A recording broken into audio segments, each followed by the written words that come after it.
عورت کی بربادی اس وقت شروع ہو جاتی ہے جب وہ 3 گناہ شوق سے کرتی ہے۔ سبق آموز واقعہ۔ بسم اللہ الرحمن الرحیم۔ ناظرین، جب عورت 3 گناہ کرتی ہے تو اس کی زندگی برباد ہو جاتی ہے۔ آخر وہ کون سے 3 گناہ ہیں جو عورت کو برباد کرنے کا ذریعہ بنتے ہیں؟ نمبر 1، شوہر کی نافرمانی کرنا۔ یاد رہے، شوہر کی نافرمانی اللہ تعالیٰ کی فرما برداری پر پانی پھیر دیتی ہے، قبولیت کے دروازے بند کر دیتی ہے۔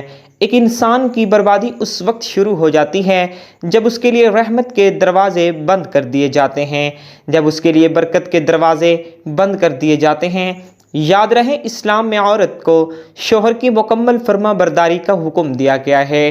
اگر شوہر بیوی کو کسی بات سے منع کر دے تو بیوی کے لیے شوہر کی بات ماننا لازم ہی نہیں، فرض ہے۔ اگر نہیں مانے گی تو گناہ گار ہوگی۔ ایک صحابی کہیں لمبے سفر کو جا رہے تھے۔ جانے سے پہلے اس نے ضرورت کا سارا سامان اپنی بیوی کو مہیا کیا۔ جانے سے پہلے کہہ کے گیا کہ جب تک میں گھر میں واپس نہ آ جاؤں تب تک میرے بغیر تو نے گھر سے باہر قدم بھی نہیں رکھنا، کہیں بھی نہیں جانا۔ ضرورت کا کھانے پینے کا سارا سامان، تمام اشیاء بیوی کے ہاں مہیا کر کے گھر سے روانہ ہو گیا۔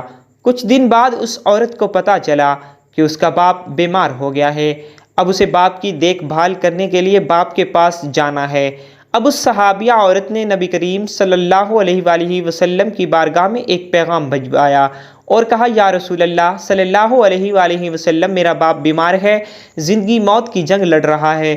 میرا شوہر سفر کے ارادے سے گیا ہوا ہے اور میرے شوہر نے کہا تھا جب تک میں واپس نہ آ جاؤں تو نے گھر سے باہر قدم نہیں رکھنا، میری نافرمانی نہیں کرنی۔ یا رسول اللہ صلی اللہ علیہ وآلہ وسلم، آپ مجھے بتائیں میں کیا کروں؟ میرا باپ بیمار ہے، زندگی موت کی کشمکش میں ہے۔ میرے کریم نبی نے فرمایا، بس ایسا کرو، اپنے شوہر کی فرما برداری کرو، یہی تمہارے حق میں بہتر ہے۔ بیوی شوہر کی فرما برداری کرتے ہوئے باپ کی عیادت کے لیے نہ گئی۔ کچھ دن بعد پتہ چلا کہ باپ فوت ہو گیا۔ وہ سوچنے لگی، اب میں کیا کروں؟ باہر جاتی ہوں تو شوہر کی نافرمانی ہوتی ہے، دوسرا باپ دنیا سے رخصت ہو گیا ہے اور ان سے آخری ملاقات نہ ہو سکی، لیکن آخری دیدار تو ضروری ہے۔ اس عورت نے آپ صلی اللہ علیہ وآلہ وسلم کو ایک پیغام بھجوایا۔ کہا، یا رسول اللہ صلی اللہ علیہ وآلہ وسلم، میرا باپ انتقال کر چکا ہے، آپ مجھے اجازت دیں میں اپنے والد کا چہرہ دیکھنے کے لیے جاؤں، آخری بار دیدار کے لیے جاؤں۔ آپ صلی اللہ علیہ وآلہ وسلم نے فرمایا، اپنے شوہر کی فرما برداری کرو، یہی تمہارے حق میں بہتر ہے۔ تمہارا شوہر جو کہہ کے گیا تھا کہ میرے بغیر تو نے گھر سے باہر نہیں نکلنا، شوہر کی فرما برداری کرو۔ اس عورت نے ایسا ہی کیا، اپنے گھر میں رہی۔ باپ بیمار ہوا، یہ نہیں گئی۔ باپ فوت ہو گیا، یہ عورت نہیں گئی۔ باپ کے مر جانے پر بھی شوہر کی نافرمانی نہیں کی۔ کچھ دن بعد شوہر بھی واپس آ گیا۔ اب یہ دونوں میاں بیوی آپ صلی اللہ علیہ وآلہ وسلم کی بارگاہ میں باپ کی مغفرت کے لیے دعا کروانے گئے۔ جب آپ صلی اللہ علیہ وآلہ وسلم نے اس عورت کو دیکھا تو آپ صلی اللہ علیہ وآلہ وسلم نے فرمایا، اے عورت، مبارک ہو تجھے جو تو نے اپنے شوہر کی فرما برداری کی ہے کہ تیرے شوہر نے کہا تھا کہ تو نے گھر کے اندر ہی رہنا ہے، گھر کی 4 دیواری میں رہنا ہے، باہر نہیں نکلنا۔ جو تو نے شوہر کی فرما برداری کی ہے، تیرے شوہر کی فرما برداری کے صدقے اللہ تعالیٰ نے تیرے باپ کی بخشش کر دی ہے۔ شوہر کی فرما برداری کا مقام یہ ہے کہ باپ کی بخشش کا ذریعہ بن گیا۔ جو عورتیں شوہر کی نافرمانی کرتی ہیں وہ اللہ تعالیٰ کی رحمت سے دور ہو جاتی ہیں، اللہ کے غضب کا نشانہ بنتی ہیں۔ عورت کی بربادی کا دوسرا گناہ، جب وہ اپنے شوہر کے سامنے اس کی ماں کے خلاف ایسے ایسے جملے بولتی ہے، ایسی ایسی باتیں کرتی ہے جو بیٹے کو ماں سے دور کر دیتے ہیں، ان کے دل میں ماں کے لیے نفرت پیدا کرتی ہے۔ یہ جملے بیوی کی بربادی کا ذریعہ بنتے ہیں۔ حضرت سیدنا عیسیٰ علیہ السلام کہیں جا رہے تھے، جاتے جاتے آپ کا گزر ایک قبرستان سے ہوا۔ آپ نے دیکھا ایک عورت ہے جو قبر کے سرہانے بیٹھی زاروں قطار رو رہی ہے، چیخو پکار کر رہی ہے۔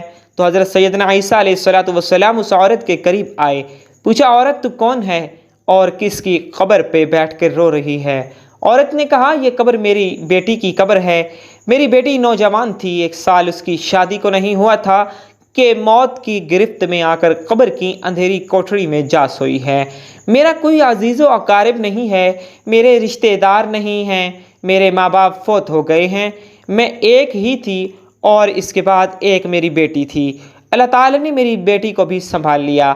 اب میں رو رو کے موت مانگ رہی ہوں، یا اللہ مجھے بھی اپنی بیٹی کے ساتھ سلا دے۔ حضرت عیسیٰ علیہ السلام نے فرمایا، اے عورت، اگر تیری بیٹی زندہ صحیح سلامت قبر سے باہر نکل آئے اور تو اپنی بیٹی کے حال سے آگاہ بھی ہو جائے تو پھر کیا تو صبر کر لے گی اور پھر تو واپس گھر چلی جائے گی؟ اس عورت نے کہا، حضرت 6 سال کا عرصہ گزر گیا، بیٹی کی قبر پہ بیٹھ کے روتے روتے اگر میری بیٹی مجھے اپنے حال سے آگاہ کر دیتی ہے تو میں صبر کر جاؤں گی، واپس اپنے گھر میں چلی جاؤں گی۔ حضرت سیدنا عیسیٰ علیہ السلام نے 2 رکعت نماز پڑھی۔ نماز پڑھنے کے بعد قبر کے سرحانے آئے، آواز دی، اے فلاں عورت، اللہ تعالیٰ کے حکم سے زندہ ہو کر قبر سے باہر نکل آ۔ آپ علیہ السلام نے ایک بار آواز دی، عورت قبر سے باہر نہیں نکلی۔ دوسری بار آواز دی، اے فلاں عورت، اللہ تعالیٰ کے حکم سے زندہ ہو کر قبر سے باہر نکل آ۔ دوسری بار بھی یہ لڑکی باہر نہیں نکلی۔ تیسری بار آپ علیہ السلام نے آواز دی، اے فلاں عورت، اللہ تعالیٰ کے حکم سے زندہ ہو کر قبر سے باہر نکل آ، ہمیں اپنے حال سے آگاہ کر کے تو قبر میں کس طرح کی زندگی گزار رہی ہے۔ حضرت سیدنا عیسیٰ علیہ السلام نے جب تیسری بار آواز دی، اے فلاں عورت، اللہ تعالیٰ کے حکم سے زندہ ہو کر قبر سے باہر نکل آ اور ہمیں اپنے حال سے آگاہ کر، ایک دم قبر پھٹی، اپنے جسم سے اپنے سر سے مٹی جھاڑتے ہوئے ایک لڑکی باہر نکلی۔ حضرت عیسیٰ علیہ السلام دیکھ کر حیران رہ گئے کہ اس لڑکی کے سر کے بال سفید ہو چکے تھے۔ حضرت عیسیٰ علیہ السلام نے سب سے پہلے پوچھا کہ اے عورت، تو میری پہلی آواز سے قبر سے باہر کیوں نہ نکلی؟ اتنی دیر سے قبر سے باہر کیوں نہیں نکلی ہے؟ اس لڑکی نے کہا کہ حضرت، جب آپ علیہ السلام نے مجھے پہلی بار آواز دی تو اللہ تعالیٰ نے ایک فرشتے کو میری قبر کے اندر بھیجا۔ فرشتہ آسمان سے زمین پر اترا، پھر میری قبر میں آیا۔ اس فرشتے نے میری ٹوٹی پھوٹی ہڈیوں کو ایک دوسرے سے جوڑا، میرے اعضاء کو جوڑا۔ جب آپ علیہ السلام نے دوسری بار آواز دی تو اس فرشتے نے میرے اندر روح پھونکی۔ جب میرے اندر روح ڈالی گئی تو میرے کانوں نے سننا شروع کیا۔ جب آپ علیہ السلام نے تیسری بار آواز دی، ایک دم میں ڈر گئی، سہم گئی، دہشت کی وجہ سے میرے سر کے بال سفید ہو گئے، اس سوچ کی بنیاد پر کہ کہیں یہ قیامت کی آواز تو نہیں ہے، کہیں یہ سور پھونکنے کی آواز تو نہیں ہے۔ اے حضرت، قیامت کا نام سن کر دہشت کی وجہ سے میرے سر کے بال سفید ہو گئے۔ اس کے بعد یہ عورت اپنی روتی ہوئی ماں سے مخاطب ہوئی کہ تو 6 سال سے قبر پہ بیٹھی رو رہی تھی۔ روتے روتے جس ماں کی آنکھیں نابینا ہونے والی تھیں، اس ماں سے مخاطب ہو کر کہنے لگی، ماں، تو نے دوسری بار مجھے موت کی شدت سہنے پر مجبور کیا۔ ماں نے کہا، بیٹی، مجھے اتنا بتا دیں کہ قبر کی زندگی کیسی گزر رہی ہے۔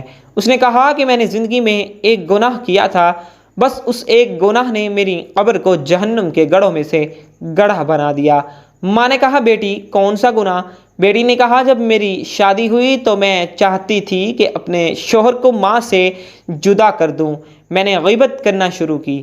غیبت کے ذریعے، چغلی کے ذریعے میں نے اپنے شوہر کے دل میں ماں کے لیے نفرت کو پیدا کر دیا۔ میرا شوہر میری باتوں میں آ کر ماں سے دور ہو بیٹھا۔ اس کی ماں روتی تھی، مجھے بد دعائیں دیتی تھی، میں اس کی ماں کی جھولی خالی کر دی، اس کے بیٹے کو اس سے جدا کر دیا۔ یہ بہت بڑا گناہ ہے اور اسی گناہ نے میری قبر کو جہنم کے گڑھوں میں سے ایک گڑھا بنا دیا۔ اے اسلام کی مقدس شہزادیوں، اگر تم چاہتی ہو کہ آخرت کا سفر آسان ہو رہے تو قبر کی منزل آسان رہے تو خدا را کسی بھی بیٹے کو اس کی ماں سے جدا مت کرنا، ماں کے لیے بیٹے کے دل میں نفرت پیدا نہ کرنا۔ حضرت امام جعفر صادق رضی اللہ تعالیٰ عنہ فرماتے ہیں 3 گناہ ایسے ہیں جو عورت کو بربادی کی طرف لے جاتے ہیں، عورت کی بربادی کا سبب بنتے ہیں۔